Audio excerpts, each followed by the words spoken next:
ইলা জাদু আসতে বালা এই ঘরে আমি থাস কেমনে তো ঘরে এসি লাগাইছি আই স্যার ঘরে বাতাস খাই যাইস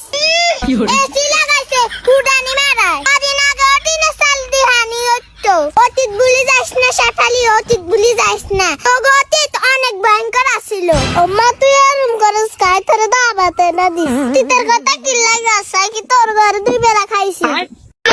আজকে তোরে খানার কথা কইছিনি কতদিন গাত লই যাসকি আই তোরে মানে না করাই দিছি আল্লাহ হলা দুটিয়া দুগে দিছে মানে হয় জলে কতদিন কি কইছ ছাপালি চিত্ত জ্বলবো তুই লাগিয়ে না আমি আরে বেজ্জতি না করো আল্লাহ রে ও দিছে আই কারো তুমি কই না কি কসু আছে টাঙ্গ জানাস কি আরে কিছু কবিনি মুখের ভিতরে আই কি কইছ তুই কি মানে করছ তাই হনি না আই হনছি কি আরে বেজ্জতি করন না মানে রাইস কুদ্দুসি আবার রাইস আঙ্গ করে এসে তুই চলে